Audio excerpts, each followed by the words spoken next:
Vamos lá, caras. Agora, os problemas que envolvem gráficos. Como é que a gente vai ver a dilatação ocorrendo em gráficos? As fórmulas de dilatação, cara, elas são lineares. Então, elas geram gráficos lineares, ou seja, geram linhas retas. A gente vai colocar aqui como exemplo um gráfico de uma dilatação linear, tá? Esse eixo aqui horizontal, ele vai ser o eixo de temperatura, geralmente em graus Celsius, e esse eixo vertical vai ser o eixo do comprimento, tá ok? O gráfico produzido aqui, ele é um gráfico de uma função do primeiro grau. Professor, como é que você sabe disso, cara? Bem simples, se você analisar a equação de dilatação, ΔL é igual a L0, alfa, ΔT, nós vamos ter uma equação do primeiro grau, quer ver? Olha só, ΔL é L menos L0, não é verdade? Igual a L0 alfa ΔT. Se você passar o L0, que é uma constante, é o comprimento de onde a sua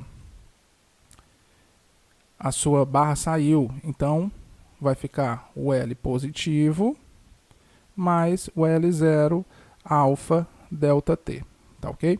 A temperatura inicial é uma constante, então ΔT depende basicamente de T, tá? Da temperatura final.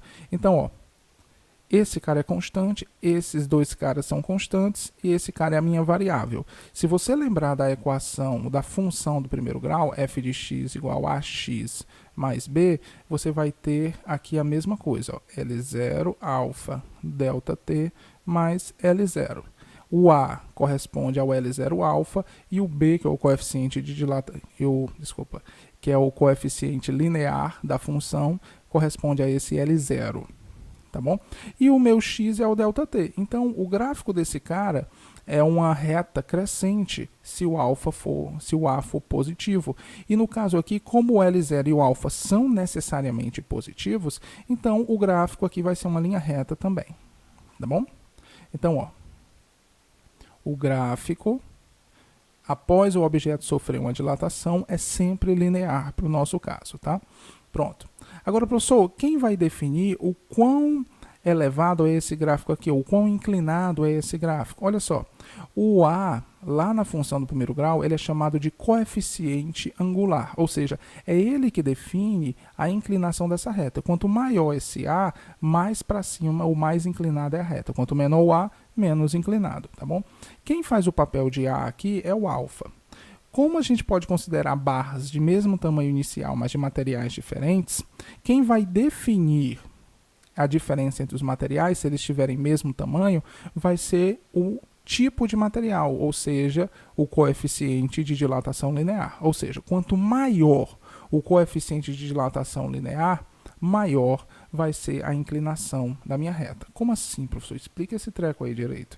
Olha só, imagine que eu tenho aqui 3 materiais que sofreram dilatação, tá? O material verde, o material vermelho e o material branco. E esses 3 materiais, eles tinham inicialmente o mesmo tamanho, tá? Porque o tamanho inicial ele é levado em consideração na dilatação, não esquece, tá? Tá aqui na fórmula.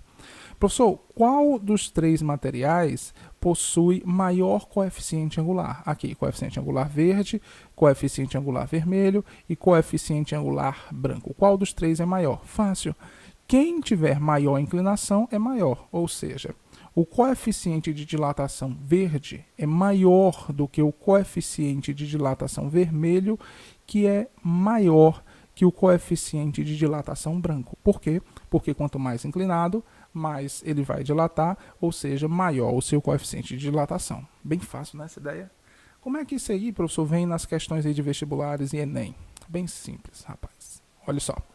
Uma questão da PUC do Rio Grande do Sul de 2015. É o seguinte: num laboratório, um grupo de alunos registrou o comprimento L de uma barra metálica, à medida que sua temperatura T aumentava, obtendo o gráfico abaixo. Então aqui você tem o gráfico.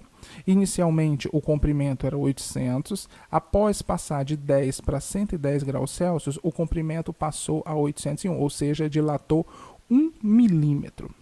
Pela análise do gráfico, o valor do coeficiente de dilatação do metal é... Então vamos lá, quais são os dados que nós temos? Bem simples. Eu vou extrair os dados do meu gráfico. O tamanho inicial da barra era 800, como a gente viu. O milímetros, né? O tamanho final era 801.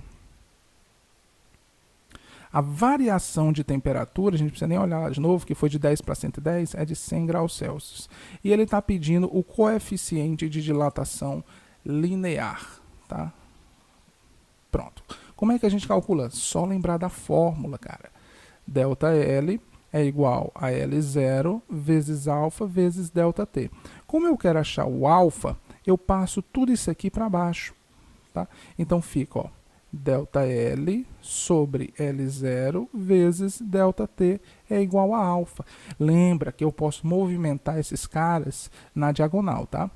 Quando eles estavam somando ou subtraindo, eu só posso passar para o outro lado trocando o sinal. Mas quando eles estão multiplicando, eu posso passar para o outro lado dividindo, tá? Então, se eu tiver o ΔL, se eu tiver o L0 e se eu tiver o ΔT, eu consigo achar o alfa facilmente. Será que a gente tem? ΔL é o quanto dilatou. Se foi de 800 para 801, então é 1 milímetro. Não esquece da unidade, tá? O L0, que é o comprimento inicial, é 800. O ΔT, que é a variação da temperatura, é 100. Então vai ficar o quê? 1 dividido por 800 vezes 100. 800 vezes 100, transformando em notação científica, vão ter 4 zeros, então vai ser 8 vezes 10 a quarta. Dividindo isso aqui, fica o seguinte. Vou fazer aqui na calculadora. 1 dividido por 8 dá 0,125, é uma conta que você consegue fazer. Esse 10 a quarta, ele sobe negativo, então fica 10 a menos 4. Tá? Se eu colocar essa vírgula para cá, então aqui eu tenho que subtrair 1. Lembra? Quando eu ando a minha vírgula para a direita, eu diminuo as minhas casas aqui. 1,25 vezes 10 elevado a menos 5 graus Celsius a menos 1. E esse é o coeficiente de dilatação linear da minha barra, retirada a partir do gráfico.